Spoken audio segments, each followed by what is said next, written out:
Europe 1, 7h46. Dans moins d'un mois, Stéphanie et Jérémy Jiquel vont quitter la France pour se lancer dans un périple invraisemblable de 1800 km à ski, sans assistance, en Antarctique. En pleine période d'entraînement, ils sont vos invités, Thomas, pour l'interview vérité d'Europe 1. Bonjour et bienvenue à vous deux. Bonjour. Qu'est-ce qui fait qu'à un moment, quand on a 32 ans, qu'on est avocat, c'est votre métier à tous les deux, on décide de partir à la conquête du continent le plus froid, le plus venté, le plus sec qui soit?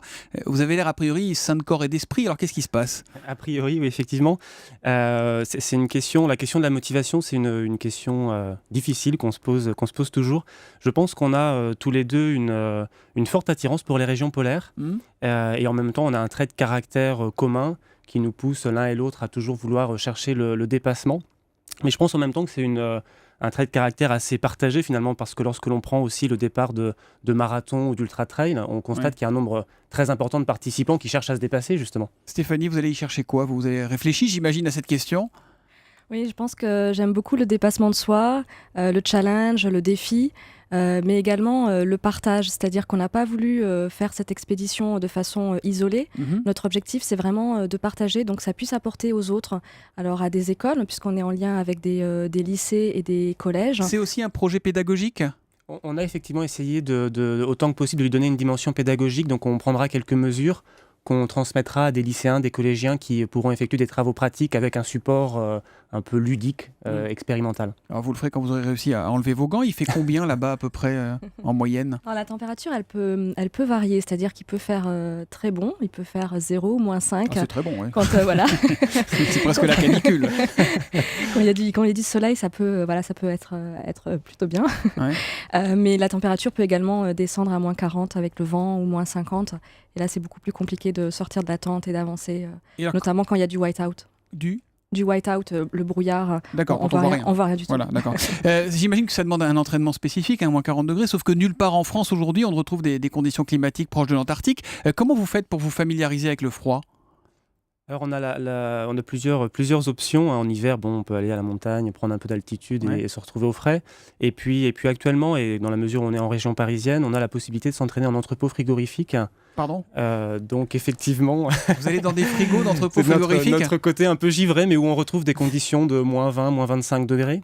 Donc ça nous permet de tester quelques équipements. On a déjà une expérience en milieu polaire, donc c'est assez marginal, mais néanmoins c'est toujours... important, ne serait-ce qu'aussi psychologiquement, de se remettre un peu dans l'ambiance. Quand est-ce que vous avez passé du temps dernièrement dans un frigo? On y était samedi matin pendant 3 heures. On a testé quelques équipements, notamment la protection du visage, parce qu'on se pose encore pas mal de questions. Ce sont des questions que se posent tous les aventuriers. C'est pas évident de protéger son visage dans ces conditions, parce qu'avec la respiration, tous les masques que l'on met gèlent, et donc on risque des gélures. Donc c'est très très compliqué. C'est ce qu'on a travaillé en fait samedi matin. Physiquement, ça va être très très dur, parce que c'est plus du ski de fond. D'ailleurs, j'imagine que vous allez faire, non? Parce qu'il n'y a pas de remontée mécanique là-bas. Non, pas de remontée mécanique. Alors on part à peu près du niveau de la mer à une centaine de mètres. Et pour monter sur une altitude de 2800 mètres à peu près au niveau du pôle sud, jusqu'à un retour à la côte opposée. Donc on est quand même avec une altitude assez importante, d'autant plus qu'au pôle, la pression renforce cette notion d'altitude. Donc non, pas de remontée mécanique, c'est sur une notion plus de ski de randonnée nordique avec traction d'une poulka, donc une sorte de traîneau sur laquelle on portera tous nos équipements, nourriture, alimentation. Oui, parce qu'il faut manger sur place. Comment vous allez faire? Vous apportez tout votre stock? Alors on apporte des rations alimentaires. Ce sont des lyophilisés. On aura un ravitaillement au pôle sud, donc on n'emporte pas tout le stock dès le départ. On pourra être ravitaillé parce pour une journée, il faut compter 1 kilo de rations alimentaires. Et là, vous partez en gros pour quoi? 70 jours, c'est ça? 70 jours à peu près, oui. Avec, vous prévoyez, si ça devait durer plus longtemps, s'il y avait une tempête, si vous étiez bloqué, ou j'imagine qu'il faut envisager tous les scénarios, même les pires? Oui, sachant que le dernier avion qui quitte le continent antarctique est le 24 janvier.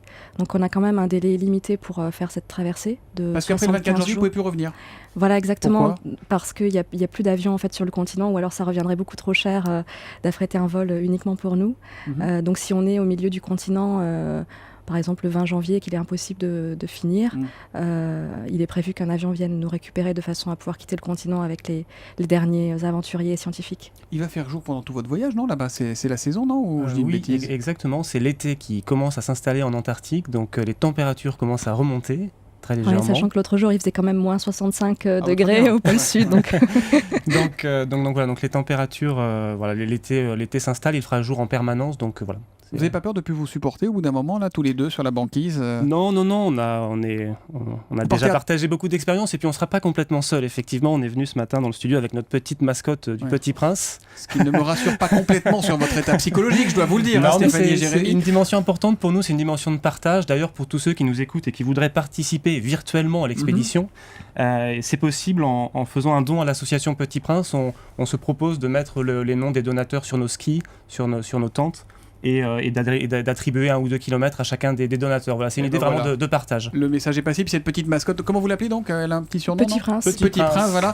On le met sur le hashtag E1 Matin sur Twitter pour ceux qui veulent voir, et on pourra suivre votre aventure sur votre blog acrossantarctica2014.com. Merci Jérémy, merci Stéphanie, bonne journée et couvrez-vous bien. Donc, Merci. Au revoir.